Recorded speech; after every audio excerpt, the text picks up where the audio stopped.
No one has contacted me, and they need to speak to my lawyers if they have any allegations. My lawyers are ready.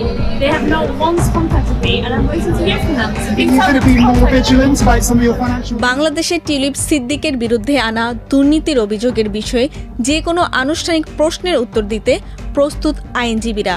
2 March British সম্প্রচার মাধ্যম sky নিউজকে দেওয়া এক সাক্ষাৎকারে এমনটাই জানিয়েছেন ক্ষমতাচ্যুত প্রধানমন্ত্রী শেখ হাসিনার বোনের মেয়ে ও লন্ডনের এমপি টিউলিপ। ছাত্র জনতার আন্দোলনে ক্ষমতাচ্যুত দল আওয়ামী লীগের সঙ্গে সম্পর্কের বিষয়ে অনুশোচনা আছে কিনা এমন প্রশ্নের জবাবে তিনি বলেন, আপনারা আমার আইনি চিঠি দেখুন এবং সেখানে আমার কোনো প্রশ্নের উত্তর দেওয়া আছে কিনা।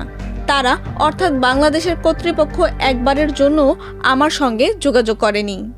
আমি তাদের কাছ থেকে শোনার জন্য অপেক্ষা করছি। অভ্যুত্থানে ক্ষমতাচ্যুত আওয়ামী লীগ সরকারের দুর্নীতির সঙ্গে টিউলিপের যোগসূত্র খুঁজে পেয়েছে দুর্নীতি দমন কমিশন দুদক। দুর্নীতি মামলা মোকাবেলায় তার আইনজীবীরা প্রস্তুত।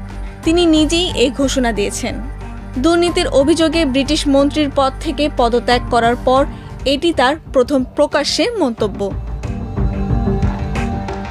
লন্ডনের হ্যামস্ট্রেড ও হাইগ্রেড আসনের এই এমপি 2025 সালের জানুয়ারিতে ট্রেজারি মন্ত্রীর পদ থেকে পদত্যাগ করতে বাধ্য হন।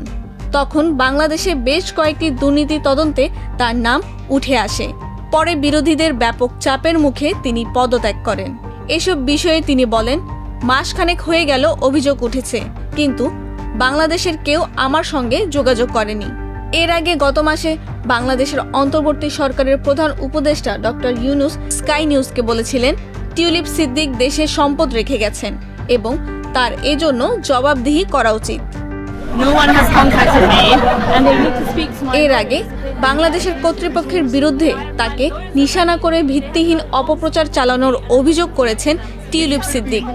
তার বিরুদ্ধে আনা দুর্নীতির সব অভিযোগ ভিত্তিহীন ও হয়রানিমূলক বলেও দাবি করেছেন তিনি। তার বিরুদ্ধে অভিযোগগুলো মূলত তার সঙ্গে শেখ হাসিনার সম্পর্কের ওপর কেন্দ্র করে তৈরি। প্রায় 20 বছর বাংলাদেশের প্রধানমন্ত্রী ছিলেন তিনি। গত 5 আগস্টে সারা দেশে তার বিরুদ্ধে রক্তক্ষয়ী বিক্ষোভের পর শেখ হাসিনা দেশ ছাড়তে বাধ্য হন। এদিকে টিউলিপ সিদ্দিক লন্ডনে যে কয়টি বাড়িতে বসবাস করতেন সেগুলোর সঙ্গে ক্ষমতাচ্যুত দল আওয়ামী লীগের যোগসূত্র পাওয়া গেছে। এ অভিযোগ ওঠার পর ব্রিটিশ প্রধানমন্ত্রীর মান নিয়ন্ত্রক উপদেষ্টা স্যার লরি ম্যাগনাসের কাছে এ অভিযোগ নিয়ে তদন্তের বিষয়েও যোগাযোগ করেন তিনি।